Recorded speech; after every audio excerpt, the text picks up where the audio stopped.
नमस्कार। मैं वीके शास्त्री अपने चैनल के माध्यम से आप सभी दर्शकों का बहुत बहुत स्वागत करता हूं। 24 वर्षों के बाद आपकी कुंडली में एक बहुत ही अद्भुत और विलक्षण त्रिग्रही योग बनने जा रहा है और वो है सूर्य शुक्र गुरु का त्रिग्रही योग। वैसे तो ये योग 19 मई से ही बन रहा है, लेकिन मैं आपको उन 9 दिनों के बारे में बताने जा रहा हूँ जब ये त्रिग्रही योग पूरी तरह से प्रभावी रहेगा। देखिए, सूर्य हैं शासन सत्ता गवर्नमेंट के कारक, पावर और अथॉरिटी के कारक।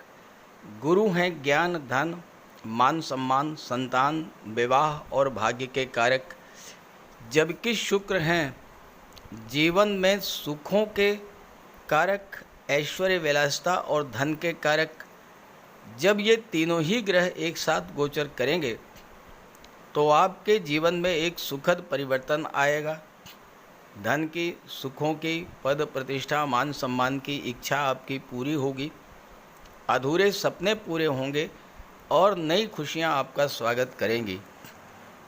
हालांकि सूर्य के प्रभाव से गुरु और शुक्र दोनों ही अस्त रहेंगे, लेकिन अस्त होने का अर्थ ये नहीं है कि गुरु और शुक्र नकारात्मक फल देना शुरू करेंगे। जब सूर्य से 10 डिग्री या उससे कम अंतर पर किसी ग्रह का गोचर होता है तो वो ग्रह ज्योतिषीय दृष्टिकोण से अस्त माना जाता है और उस ग्रह का फल प्राप्त करने के लिए आपको परिश्रम ज़्यादा करना पड़ता है। तो त्रिग्रही योग का मिथुन राशि के जातकों के जीवन पर क्या प्रभाव पड़ेगा, इसी का विश्लेषण करेंगे इस वीडियो में। लेकिन आगे बढ़ने से पहले मैं आपको ये बताऊंगा कि सूर्य शुक्र युति का प्रभाव किन राशियों में सबसे ज़्यादा शुभ होता है और किस तरह का शुभ फल किन राशियों में खराब फल प्राप्त होता है। गुरु पर चर्चा इसलिए नहीं करूंगा क्योंकि गुरु अस्त हैं और अंश बल से भी कमज़ोर हैं। ये विश्लेषण आपकी चंद्र राशि के आधार पर किया जा रहा है और वीडियो के अंत में मैं आपको एक ऐसा उपाय बताऊंगा जो इन 9 दिनों में किसी भी दिन आप करेंगे तो आपका धन का भंडार कभी भी खाली नहीं होगा। तो देखिए, ये 27 मई की कुंडली है किसी जातक की। आप इसमें सूर्य शुक्र और गुरु का अंश बल देखिए। सूर्य 12 डिग्री पर है, शुक्र का अंश बल 9 डिग्री है और गुरु 6 डिग्री पर हैं। सूर्य के प्रभाव से गुरु और शुक्र दोनों अस्त हैं। देखिए, जब सूर्य और किसी दूसरे ग्रह का डिग्रीज का अंतर 10 डिग्री से कम हो तो उसको अस्त माना जाता है। अब सूर्य यहाँ 12 पर हैं, गुरु 6 डिग्री, तो अंतर कितना हुआ? अंतर हुआ 6 डिग्री का। सूर्य 12 पर हैं, शुक्र 9 पर हैं, तो अंतर कितना हुआ? 3 डिग्री का है। तो 10 डिग्री से कम अंतर है, इसलिए इसको अस्त माना जाता है। तो गुरु भी अस्त हैं और शुक्र भी अस्त हैं। हालांकि कोई नेगेटिव इफेक्ट नहीं पड़ेगा, लेकिन इनके फल को प्राप्त करने के लिए विशेष प्रयास करने पड़ेंगे। ये तो है 27 मई की स्थिति। अब अगली कुंडली देखिए आप। ये आपके सामने 4 जून की स्थिति है। 4 जून को सूर्य का अंश बल है 19 डिग्री, शुक्र का अंश बल है 19 डिग्री और गुरु का है 7 डिग्री। 27 मई को गुरु का अंश बल 6 डिग्री था, 4 जून को 7 डिग्री है, जबकि सूर्य और शुक्र दोनों का 19 डिग्री, दोनों जीवावस्था पूर्ण करके आगे बढ़े हैं। तो इस तरह से 27 मई से 4 जून तक सूर्य और शुक्र दोनों ही अपना सर्वश्रेष्ठ फल प्रदान करेंगे। जहाँ तक गुरु की बात है, गुरु का अंश बल बहुत कम है और चूंकि अंश बल कम है इसलिए गुरु का कोई विशेष प्रभाव नहीं रहेगा। इसलिए हम चर्चा करेंगे सूर्य और शुक्र की युति का क्या प्रभाव पड़ेगा। सबसे पहले ये समझते हैं कि शुक्र और सूर्य की युति किस राशि में अच्छा फल प्रदान करती है और किस राशि में खराब फल प्रदान करती है। देखिए, शुक्र और सूर्य की युति मीन राशि, मेष राशि, वृषभ राशि, सिंह राशि, तुला राशि और धनु राशि, अगर इन राशियों में शुक्र और सूर्य की युति बन रही है तो ये बहुत अच्छा फल प्रदान करती है, विशेष फल प्रदान करती है। जब भी इन राशियों में सूर्य और शुक्र की युति बनती है तब जातक को इसके विशेष शुभ फल प्राप्त होते हैं। जबकि कर्क राशि और कन्या राशि में अगर शुक्र और सूर्य की युति बने तो खराब फल मिलता है। कारण क्या है? मेष राशि में सूर्य परमोच्च होते हैं। उच्च के सूर्य के प्रभाव से शुक्र के भी शुभ फलों में वृद्धि होती है। वृषभ राशि में शुक्र स्वराशि के होते हैं। स्वराशि में गोचर करने वाला ग्रह अपने साथ बैठे ग्रह के बल को बढ़ा देता है। सिंह राशि सूर्य की स्वराशि है। तुला राशि में शुक्र स्वराशि के होते हैं। हालांकि सूर्य तुला में नीच के होते हैं, लेकिन वहाँ सूर्य का नीच भंग होता है और अपना शुक्र अपना बल सूर्य को प्रदान करते हैं। मीन राशि में शुक्र उच्च के होते हैं और मीन राशि सूर्य के मित्र राशि है। तो इस कारण से मीन राशि, मेष राशि, वृषभ राशि, सिंह राशि, तुला राशि और धनु राशि में विशेष फल प्रदान करते हैं। जहाँ तक कन्या राशि की बात है, कन्या राशि शुक्र की नीच की राशि है और सूर्य वहाँ पर निम्नाभिलाषी होते हैं, इसलिए खराब फल देते हैं। अब डिग्रीज की बात कर लिया जाए। शुक्र अगर सूर्य से आगे हैं, शुक्र 15 डिग्री है, सूर्य 10 डिग्री है मान लीजिए, तो संतान की जन्म के बाद पिता का धन बढ़ना शुरू हो जाता है। पिता के मान सम्मान में वृद्धि होनी शुरू हो जाती है। और सूर्य अगर शुक्र से आगे हैं, यानी शुक्र 10 डिग्री है, सूर्य 15 डिग्री है, तो पुत्री के जन्म के बाद और विवाह के बाद धन बढ़ना शुरू हो जाता है, भाग्य में वृद्धि होती है, पुत्री और पत्नी भाग्यशाली होती है ऐसे जातक के लिए। शुक्र और सूर्य की युति गवर्नमेंट से धन और मान सम्मान दिलाने वाली होती है। बड़े घर, बड़े वाहन का योग बनता है। खूबसूरत, वेल फर्निश्ड, वेल डेकोरेटेड भवन का योग बनता है शुक्र और सूर्य की युति बनने पर। इस युति के प्रभाव से आपका आवास बहुत ही पॉश एरिया में, बहुत ही महंगे इलाके में होता है और संतान भी अत्यंत भाग्यशाली और टैलेंटेड होती है। शुक्र सूर्य की युति या तो धन की वृद्धि करती है या ज्वेलरी आभूषण में वृद्धि करती है। गोल्ड या सिल्वर के प्रति विशेष आकर्षण बढ़ाने वाली होती है ये युति। किसी महिला के कुंडली में अगर शुक्र सूर्य की युति बन जाए तो उसके अंदर बहुत बढ़िया मैनेजमेंट स्किल होगा, ज्वेलरी का बहुत शौक होगा, कॉन्फिडेंस लेवल बहुत ही उच्च स्तर का होगा और इसके अलावा उस महिला की इम्यूनिटी भी बहुत स्ट्रांग होंगी। ऐसी महिलाएं पिता के घर में रहें या ससुराल में रहें, दोनों पक्ष की भाग्योन्नति करा देती हैं। दोनों ही जगह इनको मान सम्मान मिलता है, सामाजिक कार्यों से लगाव होता है और सामाजिक कार्यों से जुड़कर इनको मान सम्मान प्राप्त होता है। और यही शुक्र और सूर्य की युति अगर किसी पुरुष की कुंडली में बने तो ऐसे लोग कला के प्रति विशेष आकर्षण रखते हैं और कला से रिलेटेड कोई ना कोई विशेष टैलेंट इनके अंदर ज़रूर होता है। अब इसका नेगेटिव इफेक्ट कब मिलता है? जब सूर्य शुक्र बिल्कुल निकट हों, यानी दोनों में डिग्रीज का अंतर 1 डिग्री, 2 डिग्री या 3 डिग्री का अंतर हो, तो ऐसे में महिलाओं को हेल्थ इश्यूज़ बन जाते हैं।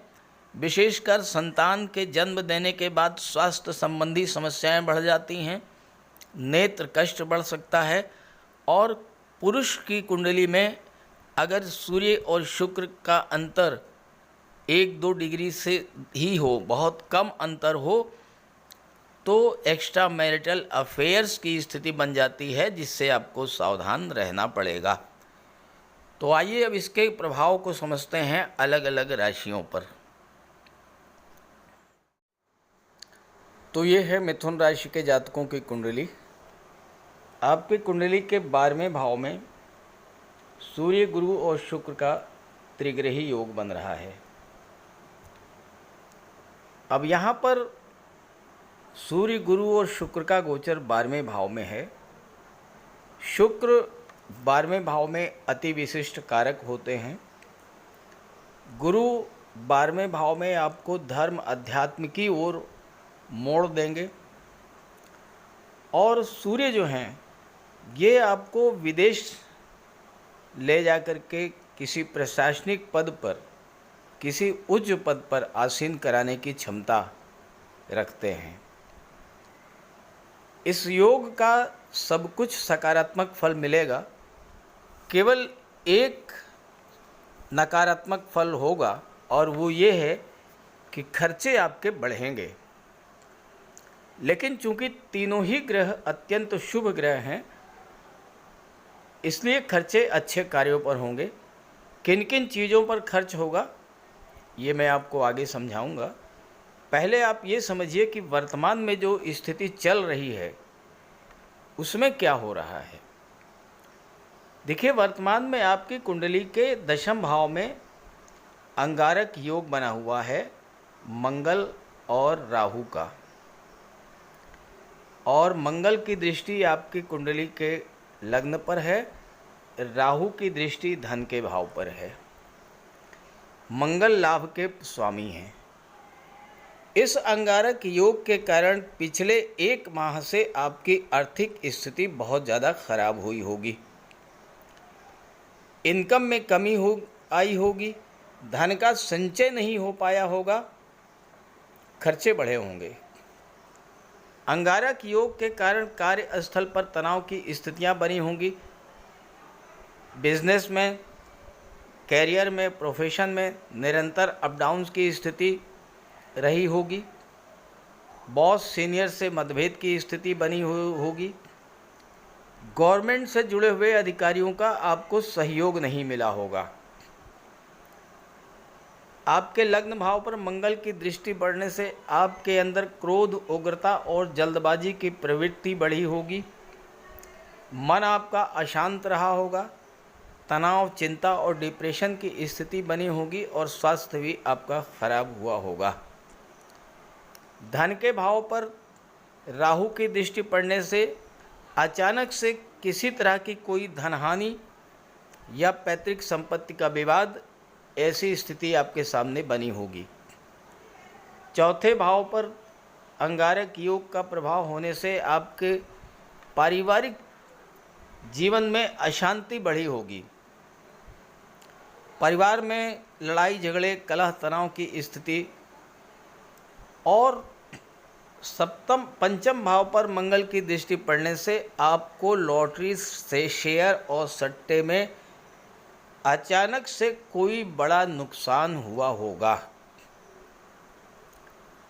लेकिन गुरु, शुक्र, सूर्य का ये जो त्रिग्रही योग बन रहा है, इसके बनने से अंगारक योग का जो नकारात्मक प्रभाव है, उसमें धीरे धीरे कमी आएगी और 1 जून को ये नकारात्मक प्रभाव पूरी तरह से समाप्त हो जाएगा। क्योंकि 1 जून को मंगल आ जाएंगे लाभ के भाव में और बुध 31 मई को 12वें भाव में आ जाएंगे। और 12वें भाव में 31 मई के बाद सूर्य, गुरु, शुक्र, बुध का चतुर्ग्रही योग बनेगा।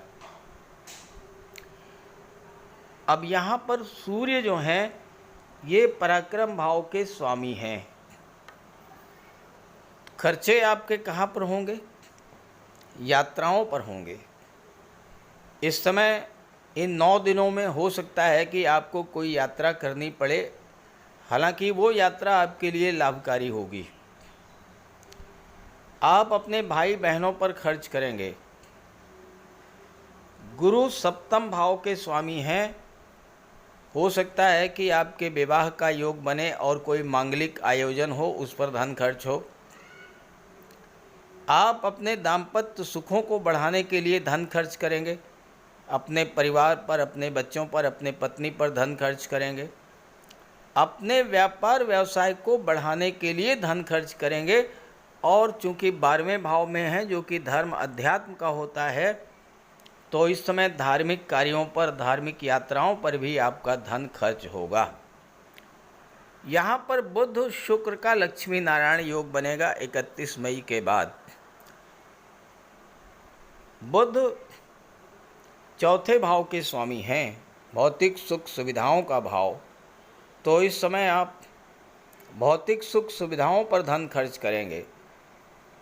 अपने घर को डेकोरेट कर सकते हैं, घर की सजावट कर सकते हैं, घर में कुछ विस्तार कर सकते हैं, नए घर या नए वाहन का भी योग बनेगा। शुक्र पंचम भाव के स्वामी हैं। आप अपने रिलेशंस पर धन खर्च करेंगे, अपनी संतान पर धन खर्च करेंगे, अपनी शिक्षा पर धन खर्च करेंगे। शुक्र प्रेम के ग्रह हैं। जिस भाव पर दृष्टि डालते हैं या जिस भाव के स्वामी होते हैं, उस भाव से संबंधित चीज़ों के प्रति आपका लगाव बढ़ जाता है। इस समय संतान के प्रति आपका लगाव बढ़ेगा। गुरु के साथ शुक्र हैं। गुरु 10वें भाव के स्वामी हैं जो कैरियर का होता है। आप अपने संतान के कैरियर को बनाने के लिए कुछ प्रयास करेंगे इस समय, और इन 9 दिनों में आपको सफलता भी मिलेगी। पंचम भाव शिक्षा का होता है, क्रिएटिविटी का होता है। जो जातक किसी भी क्रिएटिव फील्ड या शिक्षा के फील्ड से जुड़े हुए हैं, उनके लिए भी समय बहुत अच्छा रहेगा। पंचम भाव लॉटरी, शेयर, सट्टे को प्रदर्शित करता है। मैं लॉटरी, शेयर, लॉटरी, सट्टा और जुए के बारे में बिल्कुल राय नहीं दूंगा, लेकिन जो लोग शेयर मार्केट से, स्टॉक मार्केट से जुड़े हैं, उनके लिए लाभ की स्थितियां बनेंगी, धन की प्राप्ति होगी। जो पिछला नुकसान हुआ था, उस नुकसान की इस समय भरपाई भी होगी। गुरु की दृष्टि छठे भाव पर, सूर्य की दृष्टि छठे भाव पर, शुक्र की दृष्टि छठे भाव पर, छठा भाव एक्टिवेट होगा तो छात्रों को विदेश जाकर के नौकरी करने का भी अवसर प्राप्त होगा। शुक्र कला और सौंदर्य के कारक हैं, गुरु के साथ हैं जो कि व्यापार भाव के स्वामी हैं। तो कला और सौंदर्य से संबंधित चीज़ों के व्यापार के सिलसिले में आप विदेश जा सकते हैं। सूर्य के साथ हैं जो कि तीसरे भाव के स्वामी हैं। तीसरा भाव कला जगत और फिल्म इंडस्ट्री को शो करता है। जो लोग सिनेमा जगत से जुड़े हैं, मॉडलिंग, टीवी सीरियल के क्षेत्र से जुड़े हुए हैं, उनके लिए भी ये समय बहुत अच्छा रहेगा। तो इस 9 दिनों के गोचर का लाभ उठाइए, और मैं जो उपाय बताने जा रहा हूँ उस उपाय को कीजिएगा, आपको बहुत बड़ा लाभ होगा। लेकिन 2 जून से 6 जून के बीच में आपको थोड़ा सावधान भी रहना होगा, क्योंकि 4 जून को सूर्य और शुक्र का अंश बल लगभग बराबर होगा, 19 डिग्री। तो ऐसे में अगर आप महिला हैं तो स्वास्थ्य का ध्यान रखिएगा। प्रेगनेंसी पीरियड है तो स्वास्थ्य का विशेष ध्यान रखिएगा। और अगर आप पुरुष हैं तो आपको भी अपने रिलेशंस को बना करके रखना होगा, स्वास्थ्य का ध्यान रखना होगा, साथ ही साथ अपने आप पर विशेष नियंत्रण रखना होगा। एक्स्ट्रा मैरिटल अफेयर्स का भी योग है। अब आइए मैं आपको एक उपाय बताता हूँ, जिससे अगर आप करेंगे तो इन 9 दिनों में किसी भी दिन उस उपाय को कीजिएगा, आपका धन का भंडार कभी खाली नहीं होगा। तो करना क्या है, इन 9 दिनों में आपको सूर्य, गुरु और शुक्र को एक्टिवेट करना है।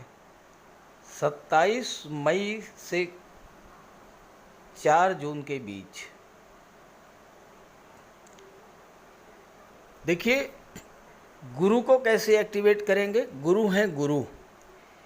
आप अपने गुरु के पास जाइए या किसी योग्य ब्राह्मण के पास जाइए, उनका आदर सत्कार कीजिए, उनका आशीर्वाद प्राप्त कीजिए, कुछ दान दक्षिणा उनको दीजिए। उसमें से प्रार्थना करके एक सिक्का वापस ले लीजिए। उस सिक्के को लेकर घर आ जाइए। आपने गुरु को एक्टिवेट कर दिया। सिक्के में राज चिन्ह होता है, सिक्का गवर्नमेंट का प्रतीक होता है, तो सूर्य एक्टिवेट हो गए। प्रातःकाल स्नान ध्यान पूजा पाठ करने के बाद उस सिक्के को लाल कपड़े में लपेट करके माता लक्ष्मी के चरणों में अर्पित कर दीजिए और प्रार्थना कीजिए कि हे माता लक्ष्मी, आप अस्थायी रूप से मेरे घर में वास करें। इसके बाद सूर्यास्त के बाद रात्रि में उस सिक्के को माता लक्ष्मी का प्रसाद समझकर उठा लीजिए और ला करके अपने तिजोरी में रख दीजिए। इस उपाय को आप इन 9 दिनों में किसी भी दिन कीजिए। शुक्रवार के दिन करेंगे तो बहुत ही अच्छा रहेगा। आप देखिएगा, आपकी तिजोरी कभी खाली नहीं होगी।